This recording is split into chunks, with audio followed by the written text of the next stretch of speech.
नमस्कार, आप देख रहे हैं डीडी न्यूज। दिन के 12 बज चुके और हम हाजिर हैं देश और दुनिया की बड़ी और अहम खबरों को लेकर। खबरों को विस्तार से जाने आइए, उससे पहले नजर डाल लेते हैं इस वक्त की टॉप हेडलाइंस पर। विश्व वन्यजीव दिवस पर प्रधानमंत्री मोदी ने गिर नेशनल पार्क का किया दौरा। राष्ट्रीय वन्यजीव बोर्ड की बैठक की अध्यक्षता की। वन्यजीव नेशनल रेफरल सेंटर जूनागढ़ की आधारशिला के साथ ही 16वीं एशियाई शेर जनगणना 2025 पहल का भी किया शुभारंभ।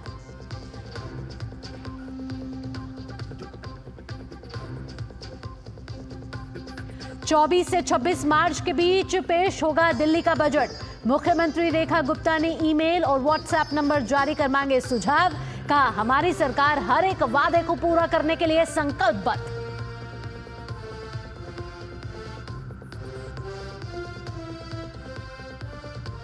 महाराष्ट्र सरकार के विपक्ष को सलाह। कहा, महायुति में मतभेद ढूंढने की बजाय करें अपनी फिक्र। विधानसभा का बजट सत्र जारी।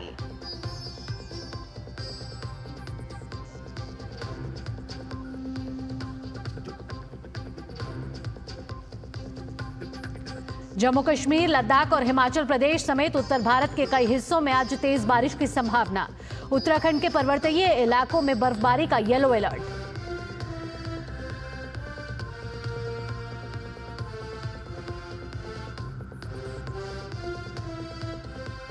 सत्तानवें ऑस्कर पुरस्कार में फिल्म अनोरा की धूम बेस्ट डायरेक्टर, एडिटिंग और ओरिजिनल स्क्रीन प्ले का जीता अवार्ड। सल्दाना बनी बेस्ट सपोर्टिंग एक्ट्रेस।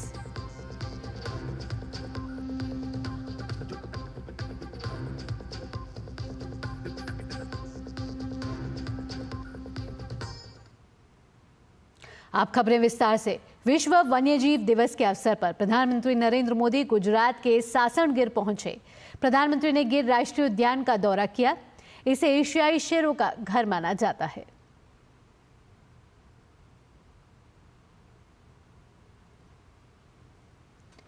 तो विश्व वन्यजीव दिवस के अवसर पर गुजरात के सासणगिर पहुंचे प्रधानमंत्री नरेंद्र मोदी, जहां एशियाई शेरों के घर गिर राष्ट्रीय उद्यान का प्रधानमंत्री नरेंद्र मोदी ने दौरा किया। आपको बता दें कि आज विश्व वन्यजीव दिवस है, जहां खास अंदाज में नजर आए प्रधानमंत्री नरेंद्र मोदी। आपको बता दें कि प्रधानमंत्री नरेंद्र मोदी इस समय गुजरात के दौरे पर हैं और जहां वो गुजरात के सासणगिर पहुंचे और वहां बेहद ही खास अंदाज में उन्होंने फोटोग्राफी की, वहां का दौरा किया और साथ ही साथ कई महत्वपूर्ण पहल भी इस दौरे के साथ जुड़ गई। आपको बता दें कि राष्ट्रीय वन्यजीव बोर्ड की बैठक की भी अध्यक्षता की है प्रधानमंत्री नरेंद्र मोदी ने। साथ ही साथ वन्यजीव नेशनल रेफरल सेंटर जूनागढ़ की आधारशिला के साथ साथ 16वीं एशियाई शेर जनगणना 2025 पहल का भी शुभारंभ किया है। प्रधानमंत्री नरेंद्र मोदी ने राष्ट्रीय वन्य जीव बोर्ड की 7वीं बैठक की अध्यक्षता की है। गुजरात के सासणगिर में हुई बैठक में केंद्रीय पर्यावरण मंत्री के साथ साथ शीर्ष अधिकारी और अन्य हितधारक शरीक हुए। बैठक में वन्य जीव संरक्षण से जुड़ी पहल और प्रयासों पर मंथन हुआ। प्रधानमंत्री ने इसको लेकर महत्वपूर्ण सुझाव भी दिए। पीएम ने वन्यजीव नेशनल रेफरल सेंटर जूनागढ़ की आधारशिला भी रखी। 16वें एशियाई शेर जनगणना 2025 पहल का भी प्रधानमंत्री ने शुभारंभ किया। पीएम ने मानव वन्यजीव संघर्ष प्रबंधन के लिए कोयम्बटूर में उत्कृष्टता केंद्र की स्थापना की भी घोषणा की। साथ ही साथ प्रधानमंत्री ने भारत में रिवर डॉल्फिन की जनसंख्या से जुड़ी रिपोर्ट भी जारी की।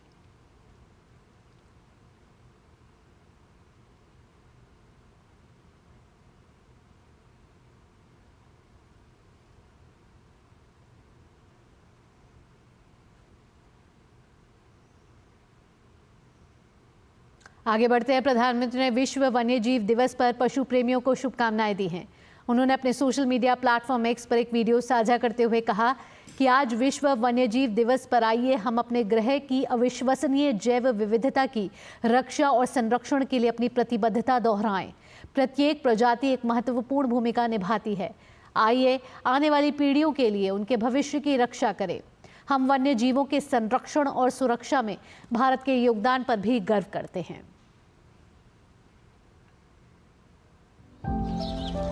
India a country where protecting nature is a part of culture.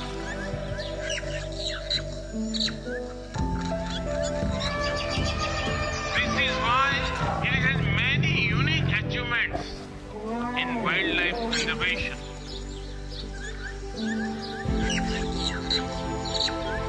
आज विश्व भर के वन्य जीव प्रेमियों के मन में ये सवाल है, जब अनेक टाइगर रेंज देशों में उनकी आबादी स्थिर है या आबादी घट रही है, तो फिर भारत में तेजी से बढ़ क्यों रही है?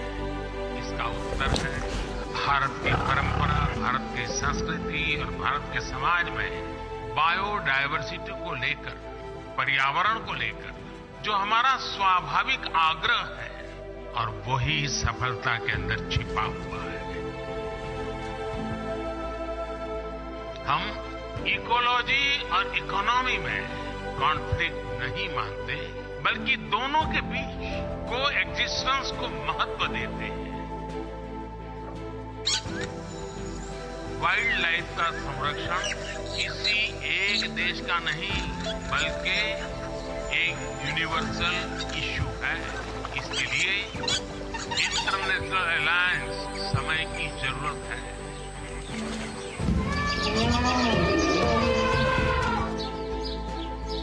मानवता का बेहतर भविष्य तभी संभव है जब हमारा पर्यावरण सुरक्षित रहेगा। प्रधानमंत्री नरेंद्र मोदी ने कल द्वादश ज्योतिर्लिंग में से प्रथम ज्योतिर्लिंग सोमनाथ मंदिर में पूजा अर्चना की। उन्होंने अपने सोशल मीडिया प्लेटफॉर्म एक्स पर एक सोमनाथ मंदिर का वीडियो भी साझा किया है।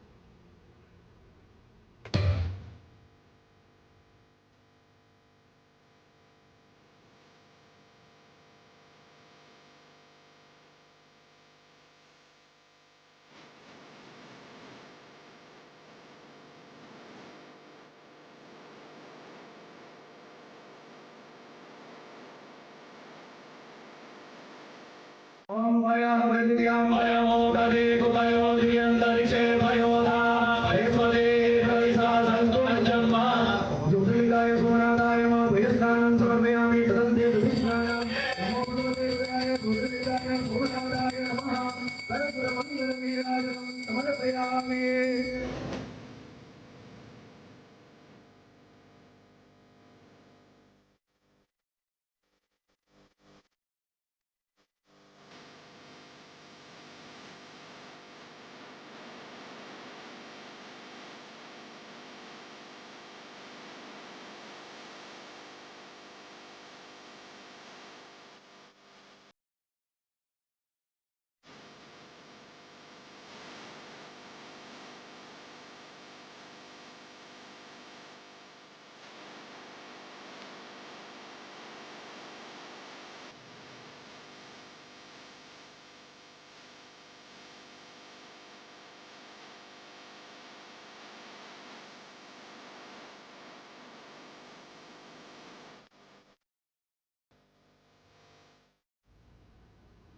बुलेटिन में अब आगे बढ़ते हैं। दिल्ली की मुख्यमंत्री रेखा गुप्ता ने विकसित दिल्ली बजट 2025-26 की अपेक्षाओं और सुझाव को लेकर प्रेस कॉन्फ्रेंस की। उन्होंने कहा कि विकास की रफ्तार को तेज करने के लिए सरकार समाज के सभी वर्गों को एक साथ लाते हुए उनके सुझावों को शामिल करने का प्रयास करेगी। विकसित दिल्ली का बजट 2025-26 जिसे हम 24 मार्च से 26 मार्च के बीच में प्रस्तुत करने की तैयारी कर रहे हैं। दिल्ली की जनता ने हमारी पार्टी को जिता करके जो मौका दिया, पूर्ण बहुमत की सरकार दी मोदी जी के नेतृत्व में, हम जनता की उन सारी आकांक्षाओं की पूर्ति के लक्ष्य को ध्यान में रखते हुए सभी वर्गों की उन्नति, कल्याण और सर्वांगीण विकास के लिए कृत संकल्प हो। दिल्ली के विकास की रफ्तार को तेज करने के लिए सरकार जो है समाज के सभी वर्गों को साथ में लेते हुए उनके सुझावों को शामिल करने का प्रयास करेगी। उन्होंने कहा कि ये बजट दिल्ली का बजट है और इसमें जनता के प्रत्येक वर्ग के सुझाव शामिल होंगे।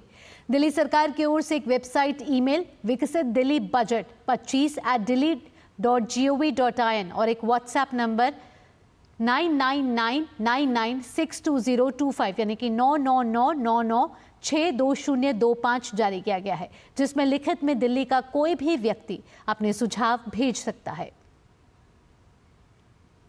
सभी विभागों के अफसरों को निर्देश दे दिए गए हैं कि जनता की, दिल्ली के लोगों की भागीदारी जो है बढ़ाने के लिए सभी हितधारकों के सुझाव इसमें लिए जाए और उनके सुझावों को बजट में शामिल किया जाए। इस निमित्त दिल्ली सरकार की ओर से एक वेबसाइट,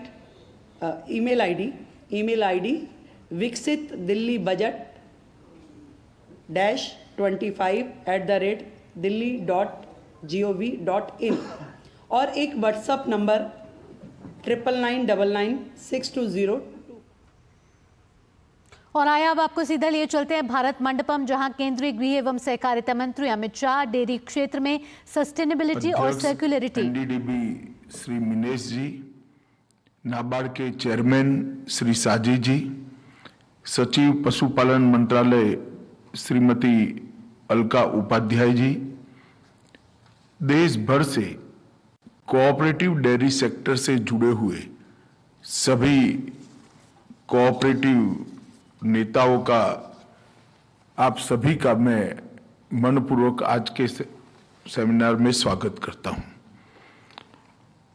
मैं सबसे पहले तो पशुपालन विभाग को और डेयरी विभाग को बहुत बहुत साधुवाद देना चाहता हूं कि एक उचित समय पर इस सेमिनार का आयोजन करने का काम उन्होंने किया है। जब हम श्वेत क्रांति 2 की तरफ आगे बढ़ रहे हैं, उस वक्त ये दोनों चीजें, सस्टेनेबिलिटी और सर्कुलरिटी, ये दोनों का महत्व बहुत बढ़ जाता है। श्वेत क्रांति 1 से अब तक हमने जो हासिल किया है, उसमें सस्टेनेबिलिटी और सर्कुलरिटी को पूरा करना अभी बाकी है। परंतु जब श्वेत क्रांति 2 हम शुरू कर रहे हैं, तब शुरुआत से ही इसका ध्यान कर जो हमारे 25 साल बिगड़े हैं, नहीं बिगड़ने चाहिए। श्वेत क्रांति 2 की शुरुआत से ही सस्टेनेबिलिटी का ख्याल रखा जाए और सर्कुलरिटी का भी ख्याल रखा जाए। और मैं बाद में बताता हूं, मेरा लल्लन सिंह जी से आग्रह है कि आज का जो सेमिनार है, इसको आप पार्ट 1 मानकर चलिए, क्योंकि सर्कुलरिटी जो शब्द है, इसमें ढेर सारी चीजें आज के सेमिनार के आयाम के बाहर की भी जोड़ने की जरूरत है। इस पर मैं बाद में बात करूंगा। परंतु मित्रों, हमारा डेयरी सेक्टर एक प्रकार से देश के विकास को तो गति देता ही देता है, परंतु ग्रामीण विकास और भूमिहीन किसान और छोटे किसानों को समृद्ध बनाने में भी इसकी बहुत बड़ा योगदान है। एक और तो ये हमारे देश के पोषण की भी चिंता करता है, देश को दुनिया में 1 नंबर का दूध उत्पादक भी बनाने में, गौरव दिलाने में इसका योगदान है। और कृषि के अलावे इतर इनकम जो किसान के लिए बहुत जरूरी है, इसके लिए डेयरी सेक्टर बहुत महत्वपूर्ण है। हमारे सामने हमारे सम्माननीय प्रधानमंत्री जी ने 2 लक्ष्य रखे हैं। $5 ट्रिलियन की इकोनॉमी बनना, दुनिया में 3रे नंबर का अर्थतंत्र बनना और अंततोगत्वा 2047 में पूर्ण विकसित राष्ट्र बनना। अगर ये तीनों लक्ष्यों को हमें सिद्ध करना है, तो हर क्षेत्र के अंदर 100% दोहन जो संभावनाएं हैं, इसको 100% दोहन करने की पद्धति हर सेक्टर ने विकसित करनी पड़ेगी। और डेयरी सेक्टर ने भी आज मुझे बड़ा आनंद है कि सर्कुलरिटी पर एक नई शुरुआत और जो गुड प्रैक्टिसेस हैं इसको 250 के 250 यूनियन के अंदर पहुंचाने के लिए एक शुरुआत बड़ी विजनरी तरीके से की है। तो इसके लिए मैं फिर से एक बार डेयरी विभाग को बहुत बहुत बधाई देना चाहूंगा।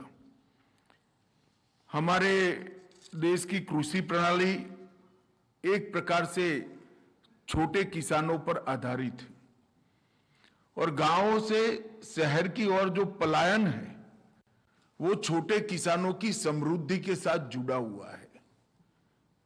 अगर इस समस्या से निजात पाना है और छोटे किसानों को समृद्ध बनाना है तो हमारे पास डेयरी के अलावे कोई विकल्प है नहीं, बहुत कम विकल्प है।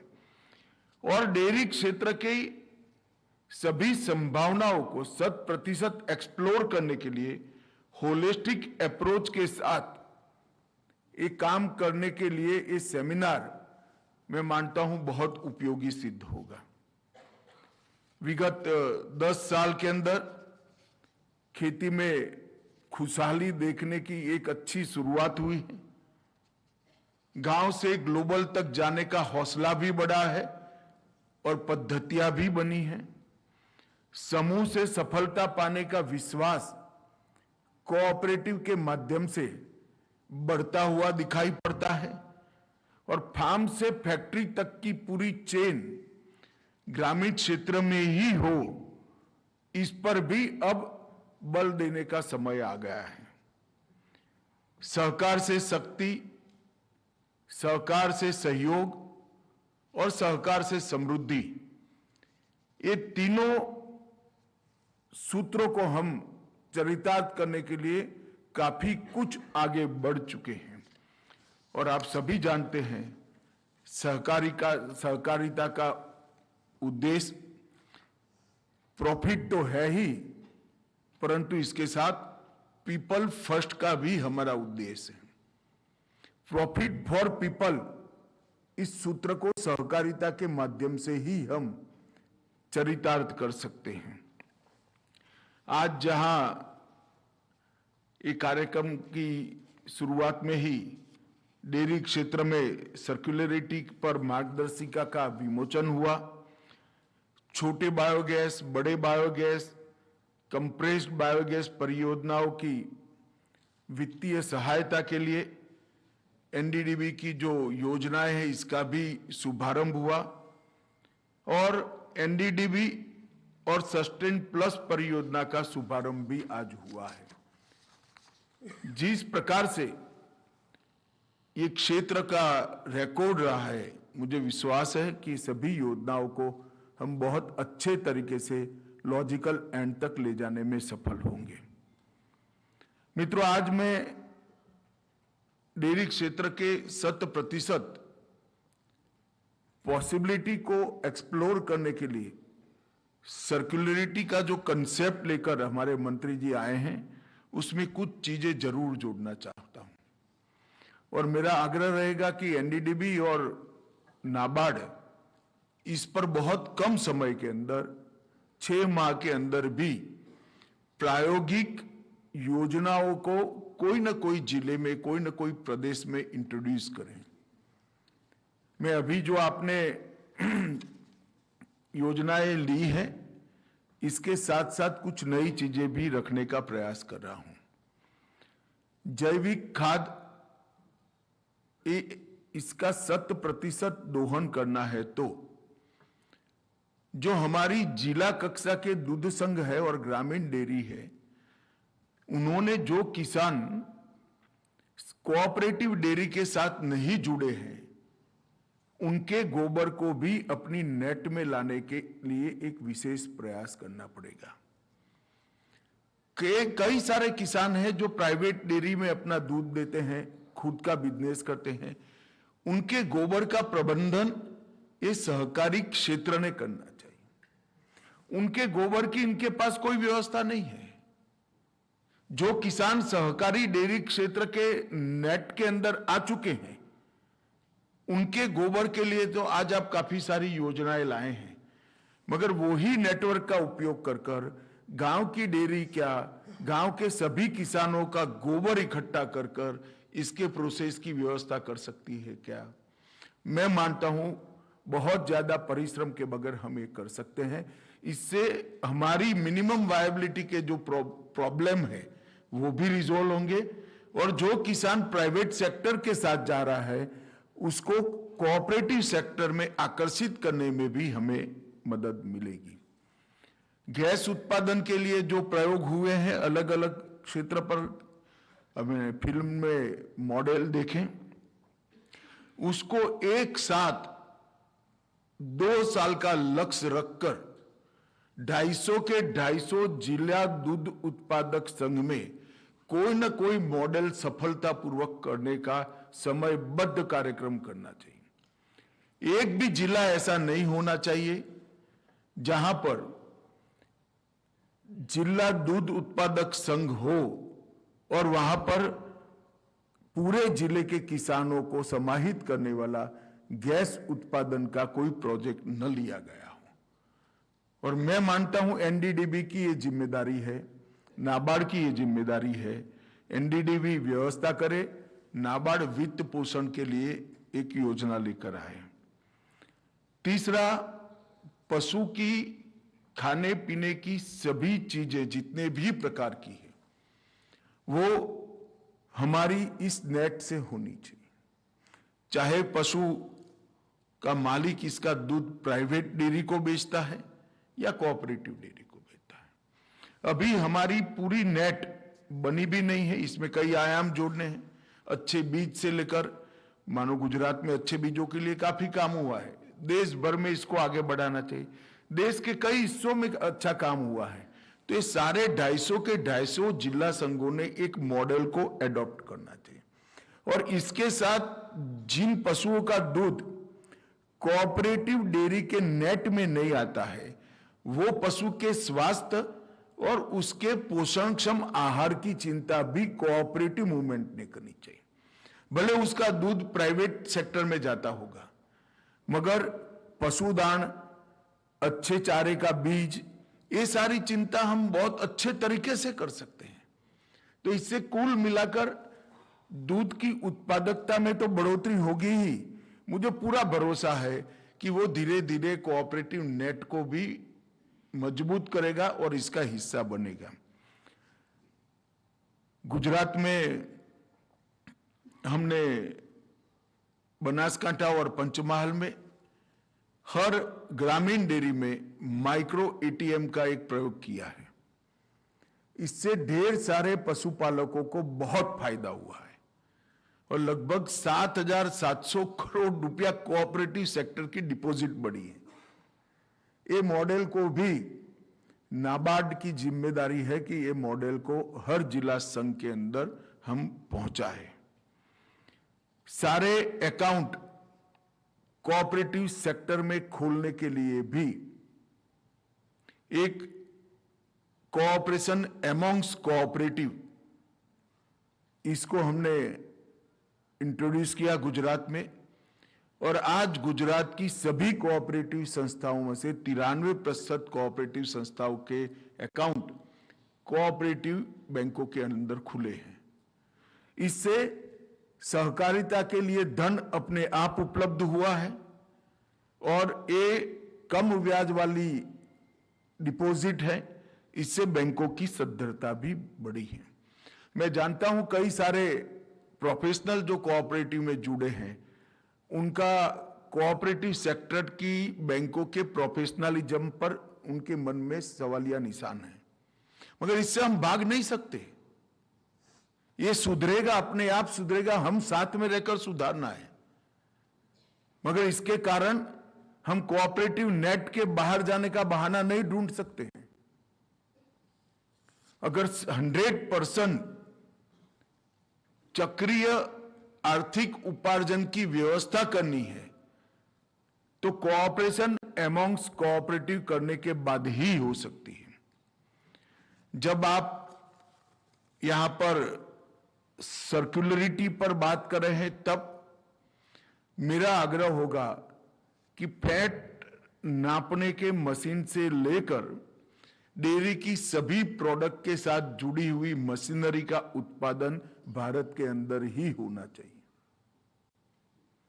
जब सर्कुलरिटी शब्द को हम व्याख्यायित करते हैं तो इसके अंदर ये भी आता है, एक भी मशीनरी विदेश से भारत में न आए, ये हमारा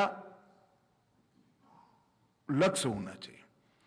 और मेरा आग्रह है एनडीडीबी से कि आपने जो मशीनरी उत्पादन के लिए प्रयास किया है, इसमें सारी कोऑपरेटिव जिला दूध उत्पादक संघों को शेयर देकर हिस्सेदारी बनाइए।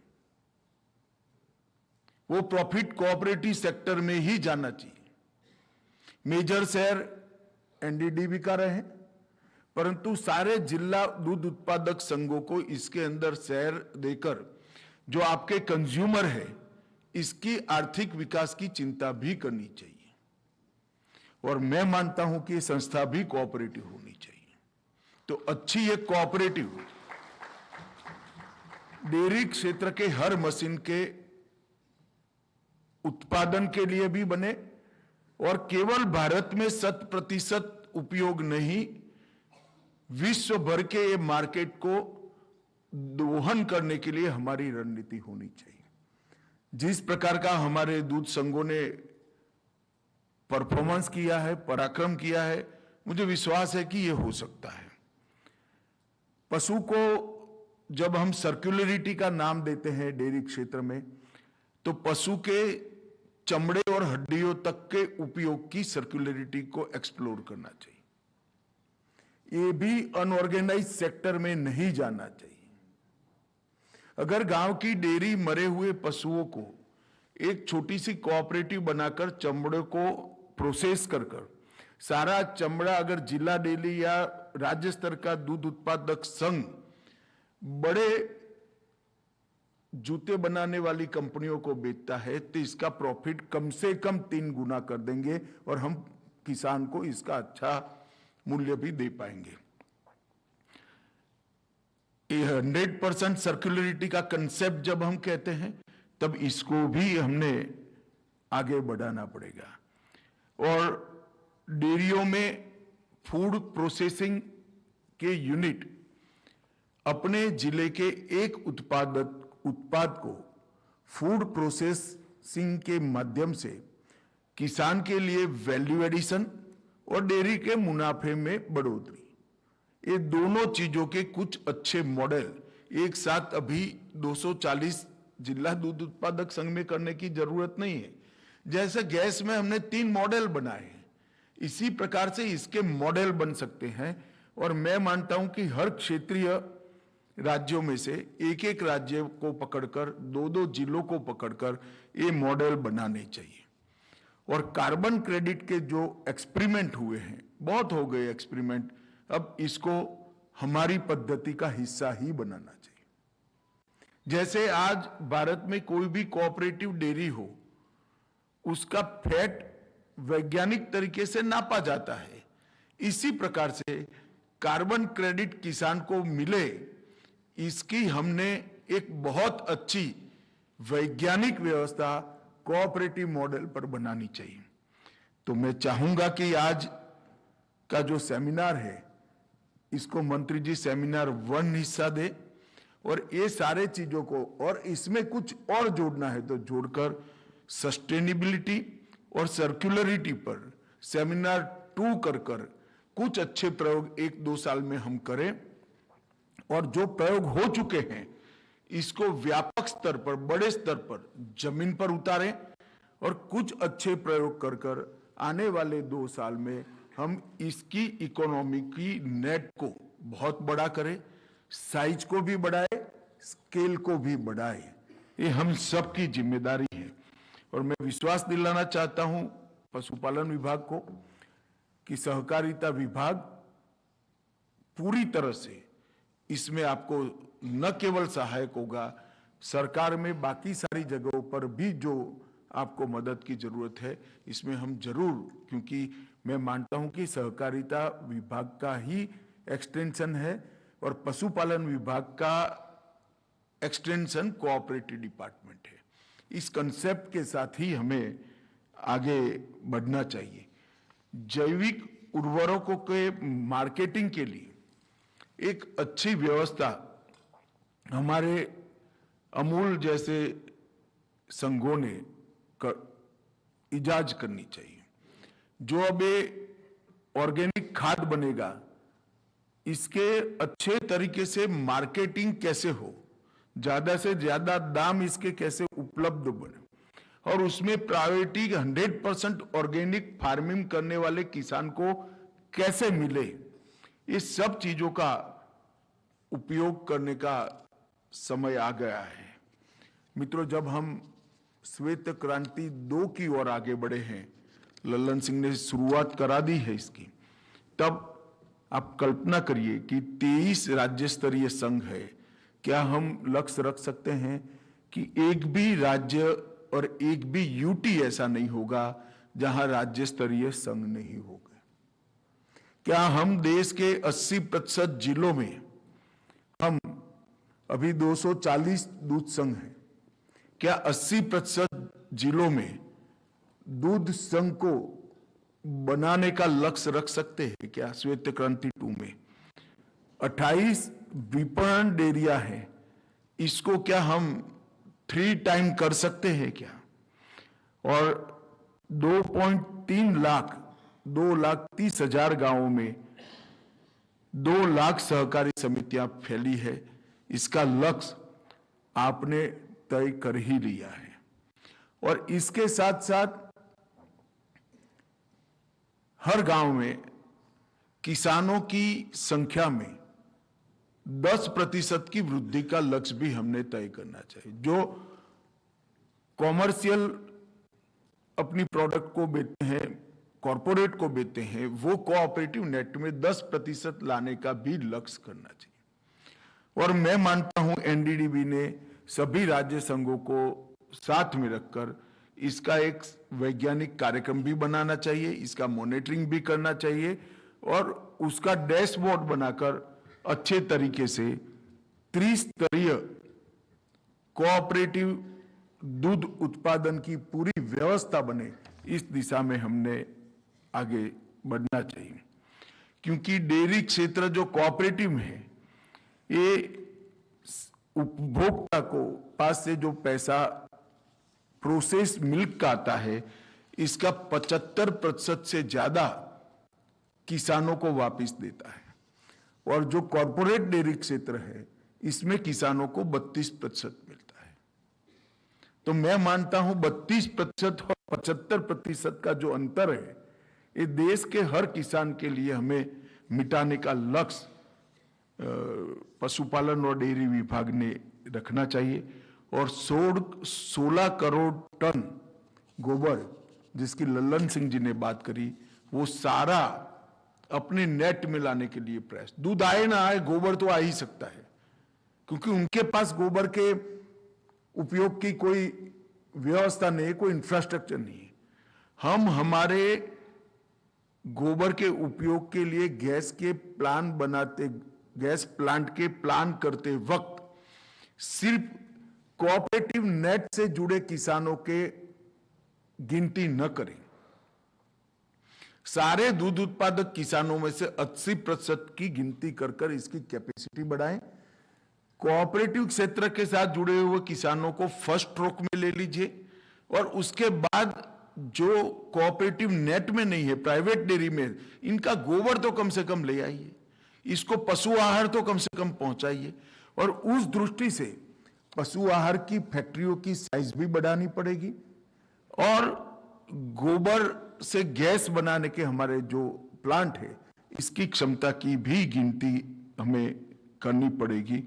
और बायोगैस और सीएनजी दोनों के उत्पादन के लिए हमने आगे बढ़ना पड़ेगा।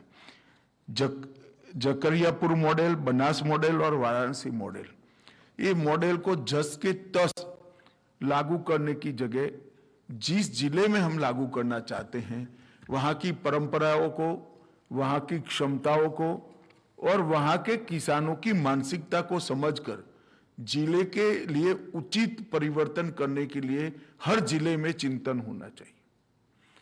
ये जगह पे जो मॉडल सफल हुआ है, हमेशा ऐसा संभव नहीं है कि वो भी जगह पे सफल होगा।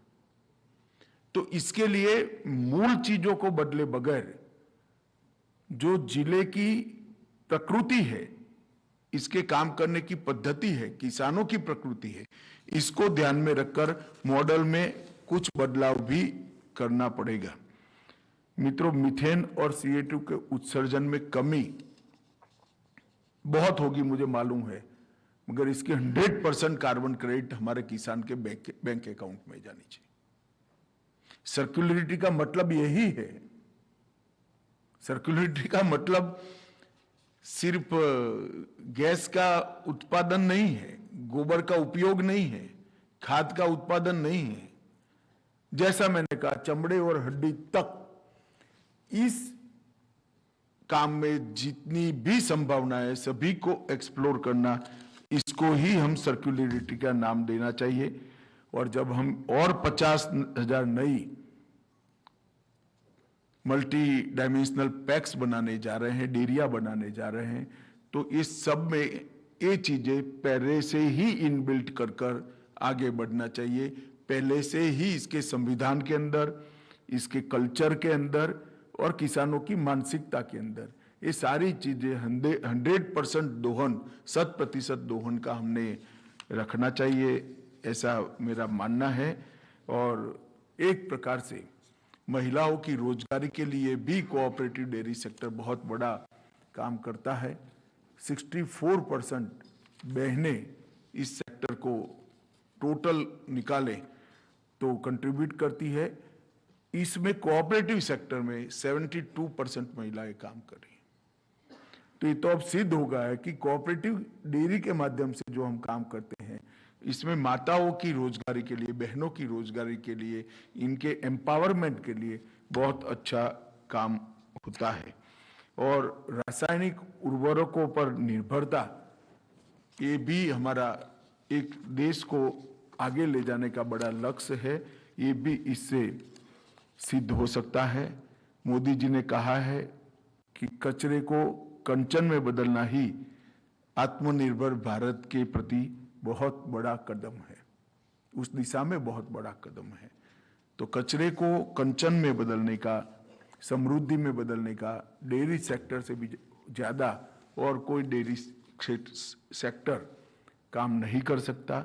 मैं फिर से एक बार पूरे विभाग को और विशेष कर लल्लन सिंह और हमारे साथी मंत्रियों को बहुत बहुत साधुवाद देना चाहता हूं कि एक अच्छी शुरुआत इस परिचर्चा से हुई है।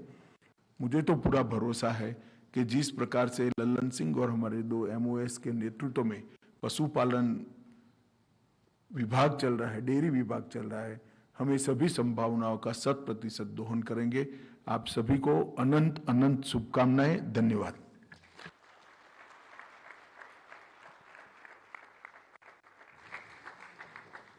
आपका बहुत बहुत धन्यवाद। और इस वक्त हम सुन रहे थे अमित शाह, केंद्रीय सहकारिता मंत्री, जो डेयरी क्षेत्र में सस्टेनेबिलिटी और सर्कुलरिटी पर एक विशेष कार्यशाला को संबोधित कर रहे थे। उन्होंने कहा कि हम श्वेत क्रांति 0.2 की ओर आगे बढ़ रहे हैं और डेयरी क्षेत्र देश के विकास को लगातार गति दे रहा है। ग्रामीण क्षेत्र को समृद्ध बनाने में डेयरी का विशेष योगदान है और खास तौर पर माइक्रो ATMs जिनकी शुरुआत हुई, उससे पशुपालकों को बहुत ज़्यादा फायदा यहाँ पर होगा। प्रॉफिट फॉर पीपल फर्स्ट इसका मुख्य उद्देश्य है और एक बहुत अच्छी शुरुआत हुई है इस तरह की कार्यशाला से, जहां पर किसान भाइयों को और ख़ास तौर पर जो बड़ी संख्या में महिलाएं इस क्षेत्र से जुड़ी हुई हैं, उन्हें फ़ायदा होगा। यहाँ पर कोशिश है सरकार की इन विभिन्न योजनाओं के चलते, इन कार्यशाला के ज़रिए की जो विभिन्न योजनाओं को बनाया गया है, उन्हें ज़मीनी स्तर पर उनका बेहतर कार्यान्वयन हो और उन्हें और भी बेहतर तरीके से उतारा जाए, ताकि कि ज़्यादा से ज़्यादा किसानों को और जो तमाम लोग इस क्षेत्र से जुड़े हुए हैं, उन्हें ज़्यादा से ज़्यादा लाभ पहुंचाया जा सके। फिलहाल इस बुलेटिन में इतना ही, लेकिन खबरों का सिलसिला जारी रहेगा दूरदर्शन न्यूज़ पर, तो आप जुड़े रहिए हमारे साथ।